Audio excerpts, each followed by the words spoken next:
And so we will be learning today will be the 21st part of the book of Daniel. We'll be working on Daniel chapter 7, continuing on from the last time. And so this is the 4 great beasts from the sea, part 2, in Daniel chapter 7. In Daniel chapter 7, 4-8.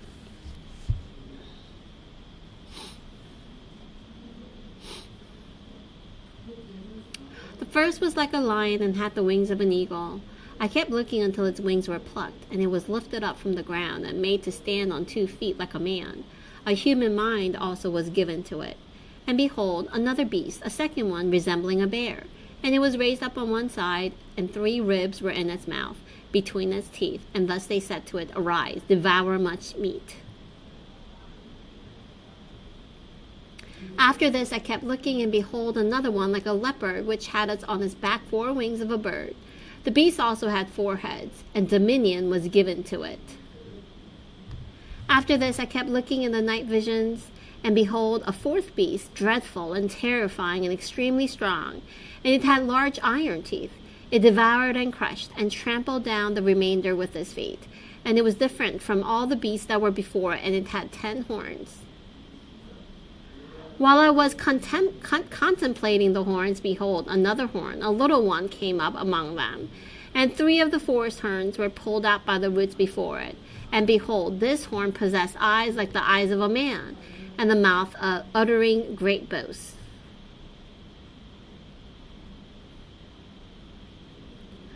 And so we are going to be examining chapter 7.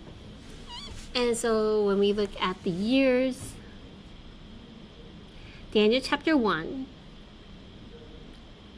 that was 605 BC. This is the first exile into Babylon. This is the first invasion by the Babylon against Israel. And this is when Daniel is presumed to be 17 years old. Daniel chapter 2, that's in 603 BC. Daniel is 19 years old. Chapter 3.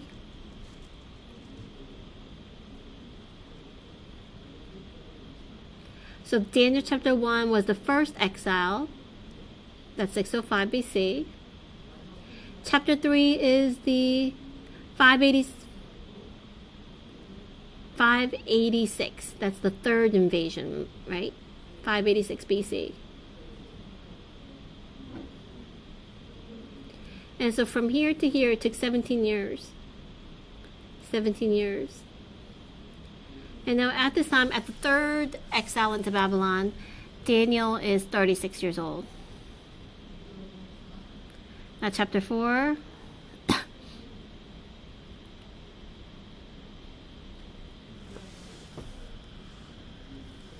So first chapter, Daniel was taken into exile. Second is the dream of Nebuchadnezzar. He can't remember his dream, and he wants the interpretation to his dream. By the grace of God, Daniel was able to give what the dream was and the interpretation. That's chapter 2. Now chapter 3, the 3 friends of Daniel were thrown into the furnace, but they were delivered, and that's 586 BC when Daniel was 36 years old. Now, chapter 4 is when Nebuchadnezzar became so arrogant. For 7 years, he became like a beast, right? And that's 569. From chapter 3, it's already, once again, 17 years have passed. Daniel is 53 years old. And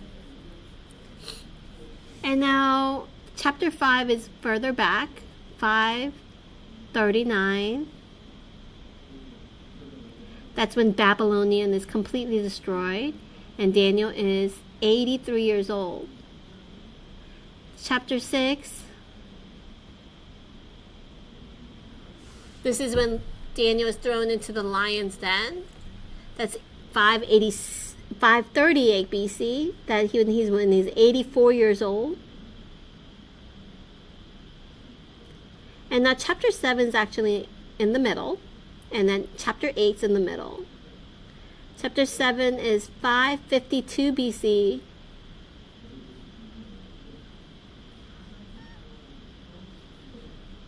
that's about 17 years have passed since chapter 4, and that's when he's 70 years old. Now, chapter 8 is 550 BC. He's 72 years old. The chapter 7 event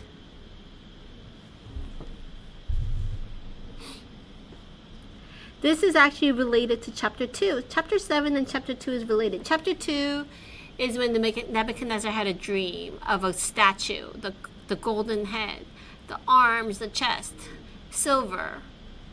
Then like the leg was bronze, and then iron, which was the calf and the feet, right? And so that is connected to the 4 beasts that came up from the sea in chapter 7. So these visions are connected. So the first great beast looked like a lion. That symbolizes the Babylonian Empire. So the first beast, lion.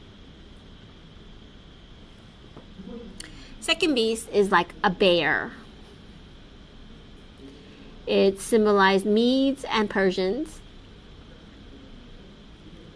And that was, in chapter 2, it was symbolized by the silver part of the statue.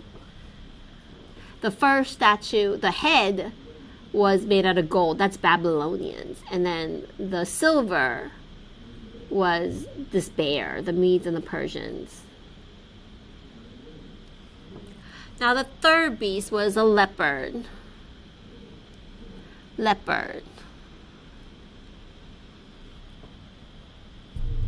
And it symbolizes the Greek Empire. In chapter 2, it symbolizes the Greek Empire. In 7 verse 6, after this I kept looking, and behold, another one like a leopard, which had on its back 4 wings and the bird. The beast also had 4 heads, and dominion was given to it.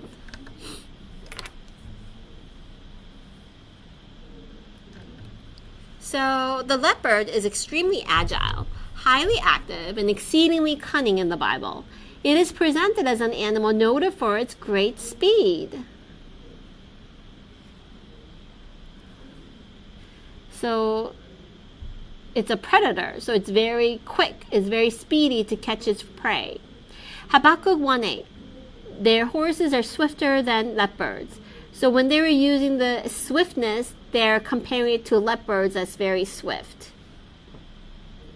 Hosea 13 verse 7, so I'll be like a lion to them, like a leopard, I will lie in wait by the wayside. So it also basically expresses leopard to be very swift and speedy predator. So leopard is the Greek Empire. And so that's how they conquered very swiftly. And it truly did happen, right? Very swiftly they conquered. The phrase, it says 4 wings of a bird on its back, signifies an even greater speed of conquest. So it has 4 wings. So it signifies an even greater speed of conquest. So yes, it's not just leopard is swift, but with the 4 wings, it's swifter. So compared with Nebuchadnezzar, king of Babylon, which had 2 wings of an eagle in Daniel 7:4, Alexander the Great of Greece, a leopard-like beast with 4 wings on his back, Daniel 7:6, signifies an even greater power of conquest. So under Nebuchadnezzar, many nations were conquered. Southern kingdom of Judah was conquered by Nebuchadnezzar. In 586, the nation of the southern kingdom of Judah is completely destroyed, and many surrounding nations were conquered under Nebuchadnezzar. But even swifter than him, who has a greater power of conquest? That's Alexander the Great of Greece. So that's why Daniel chapter 7, verse 4, that's like lion is the Babylon, right? First was like a lion and had the wings of an eagle. Basically like 2 wings of an eagle, right? So this is for Babylon, Nebuchadnezzar. So this is talking about 2 wings of an eagle. But in Daniel 7:6, I kept looking, and behold, another one like a leopard, which had on his back 4 wings of a bird. So this leopard has 4 wings. So this is even swifter than Babylon, Nebuchadnezzar. So Alexander the Great was quicker and swifter in its conquest. And so even when we study historically about Alexander the Great, even in his 20s, right? He dies at the age of 32. But truly, he conquered everything pretty much. There's nothing more to conquer. And he cried. So supposedly there's like a little legend about him like that. But at such a young age, he showed such conquest of different lands. So Alexander the Great, 336 to 323 BC, he was the greatest conqueror in the world history, who captured the largest territory in the shortest period of time.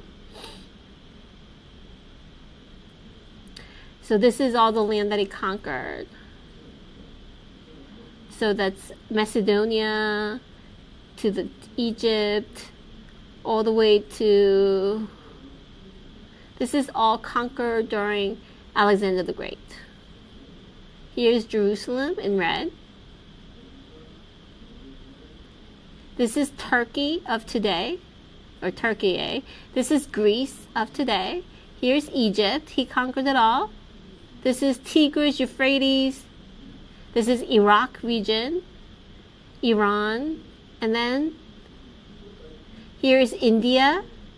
So he goes all the way to India. So he conquers such great land, and that's Greece, the Greek Empire. So like after conquering India, there's no more worlds to conquer, and he cried or he wept, and this is what's like said about him. I don't know if that's true, but this is like a legend. The phrase having 4 heads represents the division, confusion, and disorder of the kingdom. And so the head, the more heads you have, there should be 1 head. If you're strong, if you have 2 heads, there's division. So to have 4 heads is talking about the division in the nation, in the kingdom, disorder in the kingdom. Actually, in Alexander, after his death, he died early. And that there was now then like warring period where they divided up and they're fighting. They warred and then they divided up the kingdom. So after the death of Alexander the Great, at the age of 32 in 323 BC, fierce struggles for power ensued. This is called the Eudochi period. And the Greek kingdom was divided actually into 4 parts. So then after that fierce struggle, it was divided into 4 parts. And this is the timeline that's part of the Redemptive History Series, book number 5. And so here is talking about the Hellenistic period, or the Greek period, and there's Alexander the Great. He dies at 323 BC.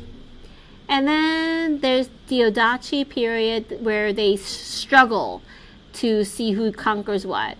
Then they conquer into 4 kingdoms. So we have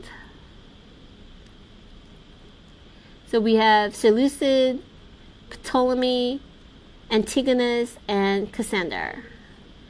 Seleucus, General Seleucus, he took control of the northern Syria and the region of Mesopotamia. So that's Seleucid. That's Seleucus, that's the general's name. Then Ptolemy, General Ptolemy, he took control of Egypt, Palestine, and southern Syria.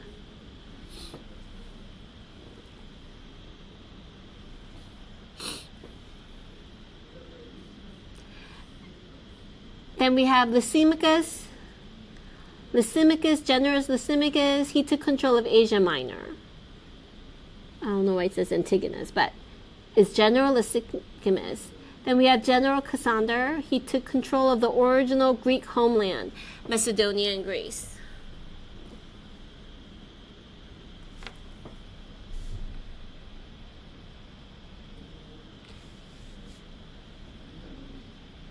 So the phrase was given authority means that although Alexander the Great gained vast territories through warfare, in reality, it was God's providence working behind it. So he was given authority. That means it was God. So basically, it was God's providence in the back. So he was given authority. So this authority was given by God.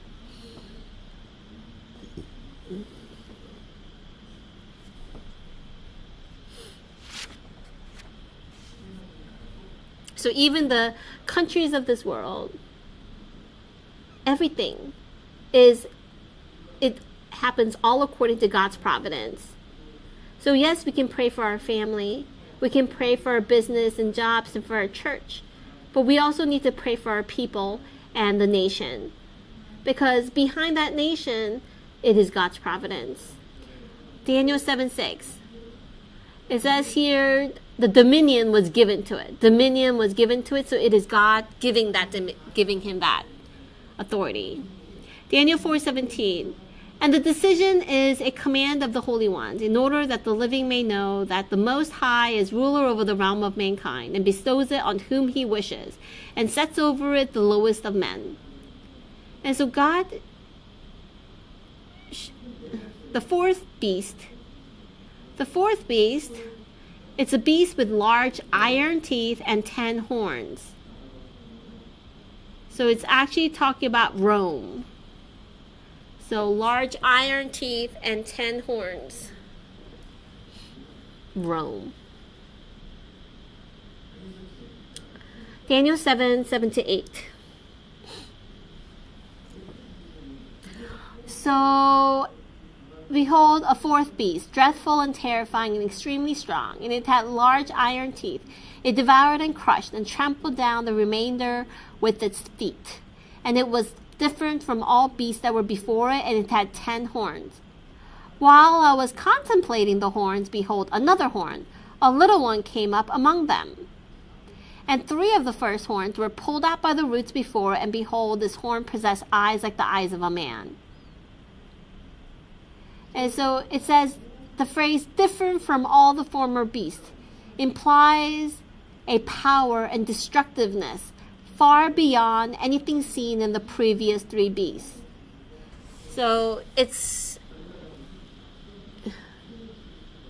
compared to the previous 3 beasts, it's that much more powerful and destructive compared to the previous 3 beasts. The first, Babylon, Nebuchadnezzar. And second, Mede, Persia. Third, Greek Empire. So as it's becoming swifter, it's becoming more of a conquering, and it's not a quiet conquest. There's a lot of killing,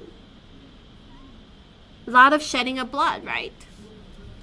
But compared to that, this beast, the fourth beast, has more power and destructiveness compared to the first 3. The description, terrifying and dreadful, devouring and crushing and trampling the remainder under his feet, portrays the ruthless brutality with which Rome crushed the nations it conquered. So the ruthlessness, the brutality, it's getting worse.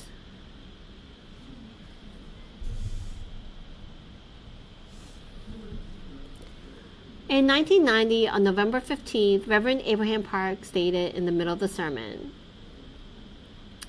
Rome slaughtered the people of conquered nations by the tens of thousands, took hundreds of thousands captive, and treated them with contempt, humiliating, abusing, and forcing them into hard labor, even selling them as slaves. What a terrifying empire it was. Historians record acts of shocking brutality, including the ruthless killing of unborn children, even. Of course, these world empires have already passed in history. Yet they're done. We don't have them anymore. Yet in the days to come, the first, second, third, fourth will be brought together in full force, and God will allow his believers to face them. It will be a world that worships idols and false gods.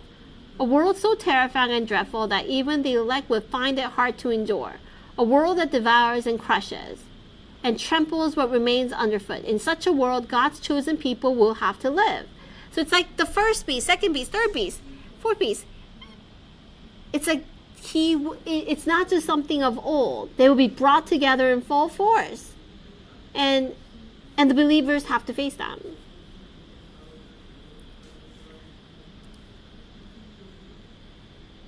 And so God's chosen people will have to live in such a world. But God will be with his chosen ones, and he will shorten those days. So it's hard to endure if it's like the regular time, but no, he shortened those days. So let's firmly believe in this. So Matthew 24:22, let's read. Unless those days had been cut short, no life would have been saved. But for the sake of the elect, those days will be cut short.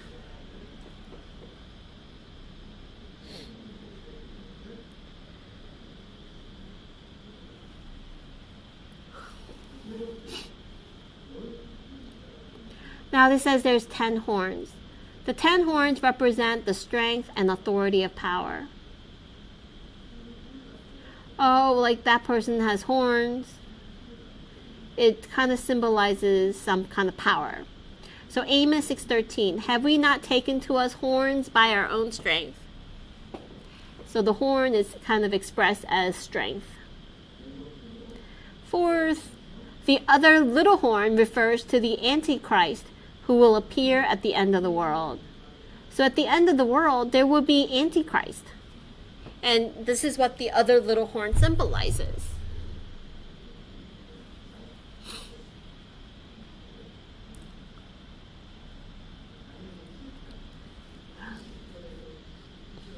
Daniel 7:20-22.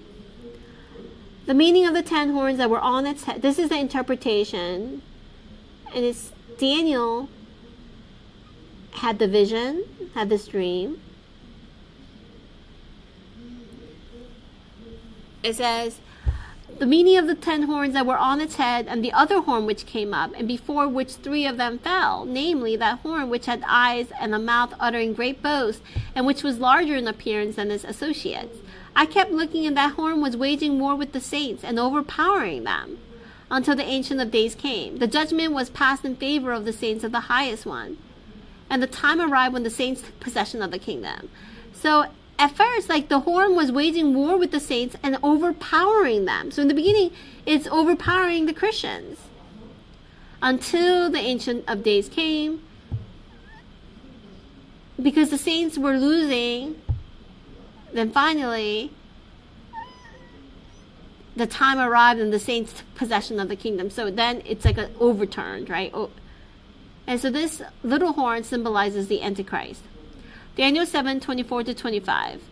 As for the 10 horns, out of this kingdom 10 kings will arise. Another will rise after them, and he will be different from the previous ones, and will subdue 3 kings, and it will speak out against the Most High, and wear down the saints of the highest one. And he will intend to make alterations in times and in law, and they will be given into his hand for a time, times, and half a time. And so this is someone who challenges Jesus Christ, challenges God, who is against God's people. So, conclusion. So, the redemptive historical lessons learned through the 4 beasts.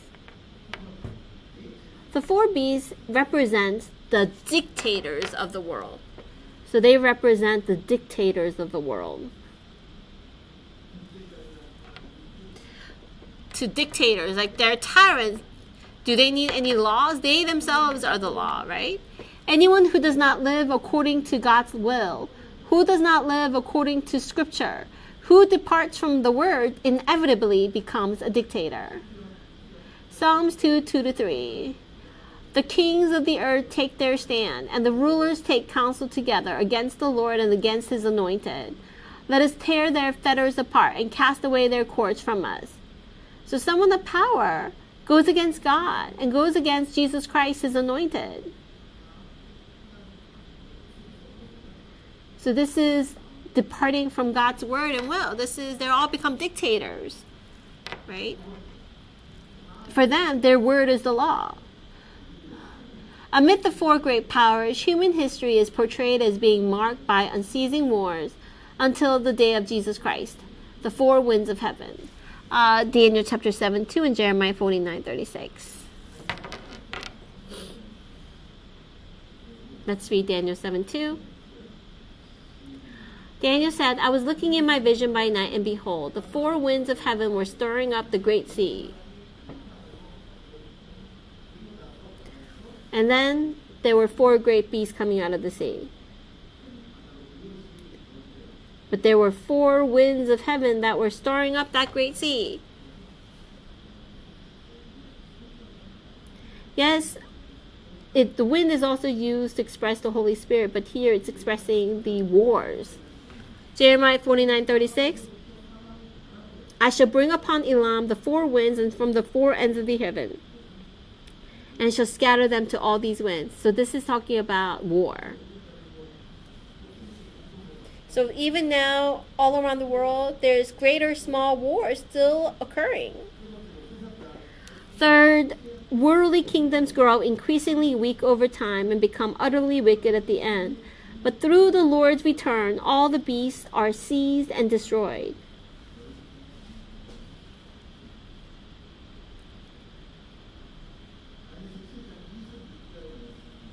Daniel 7:26. But the court will sit for judgment, and his dominion will be taken away, annihilated, and destroyed forever.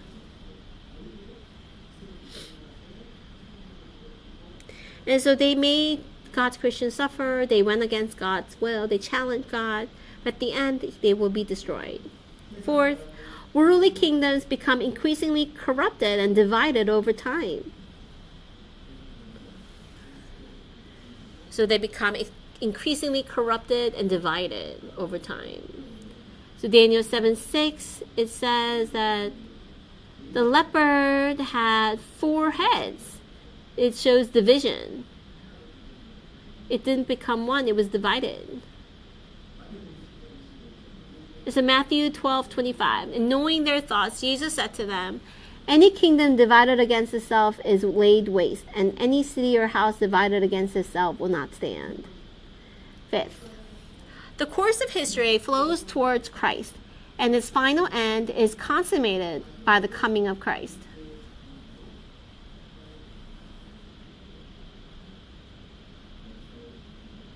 So the course of history flows towards Jesus Christ and its final end. So Daniel 7:17-18.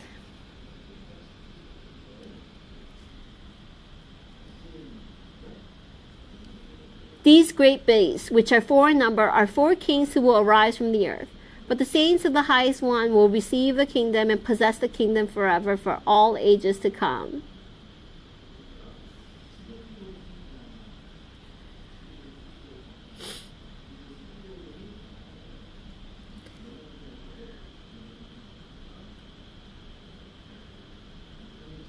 Daniel 7:22. Until the Ancient of Days came, and judgment was passed in favor of the saints of the highest one, and the time arrived when saints took possession of the kingdom. 6. Although the authority of the 4 beasts, the 4 great empires, appears formidable, we must recognize that God is always intervening behind the scenes of history. So it is God and His providence and His intervention behind the scenes of history. If we know this, so many nations move in such power, we just pray. It's all in God's hand. Daniel 7 verse 6, dominion was given to it. It was given by God. Daniel 4:17, Last, number 7. In the last days, the little horn will arise as the Antichrist, opposing God's will and heralding the end of human history. But the Lord will return and establish the eternal kingdom of the saints.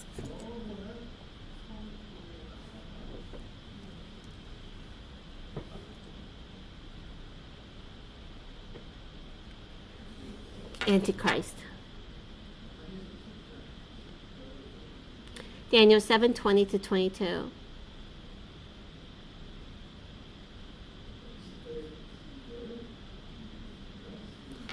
The meaning of the 10 horns that were on its head, and the other horn which came up, and before which 3 of them fell, namely that horn which had eyes and the mouth uttering great boasts, and which was larger in appearance than its associates. I kept looking, and that horn was waging war with the saints and overpowering them, until the Ancient of Days came and judgment was passed in favor of the saints of the highest one. And the time arrived when the saints took possession of the kingdom.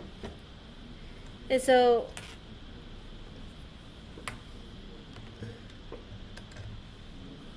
even they make Christians suffer and persecute the Christians, the highest one, Jesus Christ, will not stay still.